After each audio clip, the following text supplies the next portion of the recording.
Hi namaste సంతోషం. Thank you so much. మీరు ఈ వీడియో చూస్తున్నందుకు I will be ever grateful to you. అయితే మీరేదో ఉత్సాహంతో ఏముందో అని వింటున్నారో, maybe you want to learn seriously. someone may be looking for a job and is trying for this and is learning earnestly, interesting, with interest, and it will solve all your purpose. Me purpose ఏదైనా కానీ అది fulfil అయ్యేలా ఈ course content ఉంటుంది. Anyway, thank you so much again. So friends, నిజంగా అప్పుడే మనం 22nd డేకి వచ్చేసాం. 22nd day. సో ఈరోజు మరో ముఖ్యమైన డ్యూటీ గురించి తెలుసుకోబోతున్నాం. Okay, see friends, document change management. Manage changes to documents through formal change control procedures.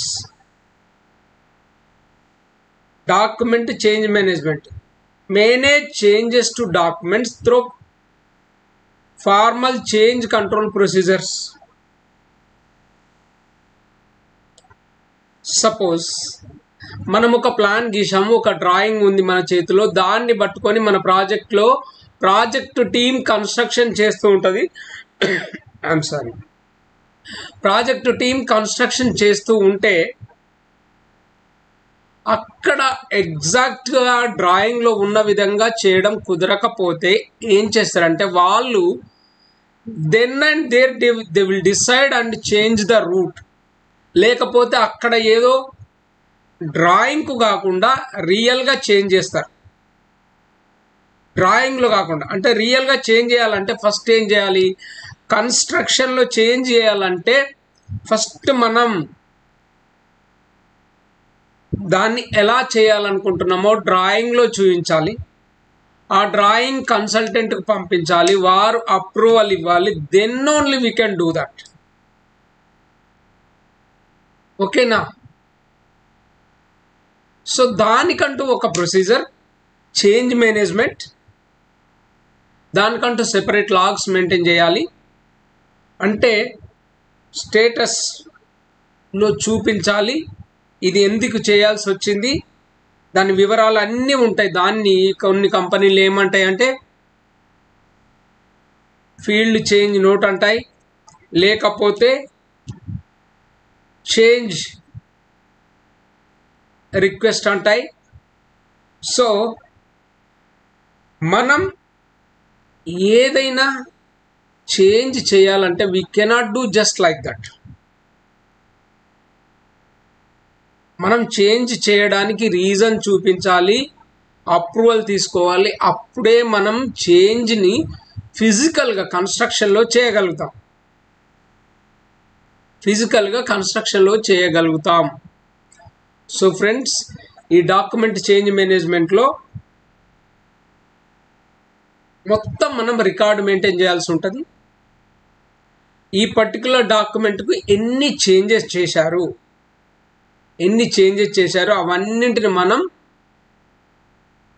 క్లియర్గా 1 by 1 స్టెప్ బై స్టెప్ చూపించాల్సిన అవసరం ఉంటుంది, డాక్యుమెంట్ బై డాక్యుమెంట్. సో ఇదే చేంజ్ మేనేజ్మెంట్. సో ఫ్రెండ్స్, మళ్ళీ చెప్పిందే చెప్పడం. ఓకే, అదేం లేదు. ఇంట్రెస్ట్ ఉంటే నేర్చుకోవాలనుకుంటే ఆన్లైన్లో నేర్పుతాం, ఆఫ్లైన్లో నేర్పుతాం. ఆన్లైన్లో అయితే మ్యాక్సిమం 10 to 12 hours.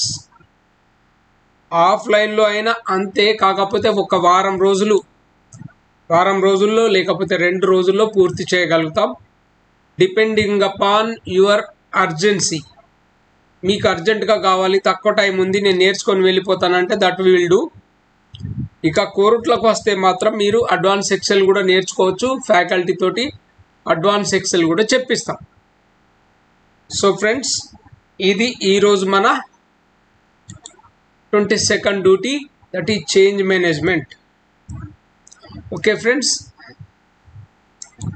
ఇవి తెలుసు కదా. మీరు ఫోన్ చేస్తే చేయండి, వాట్సాప్ చేసినా పర్లేదు. I will be replying. Thank you so much. God bless you. Bye.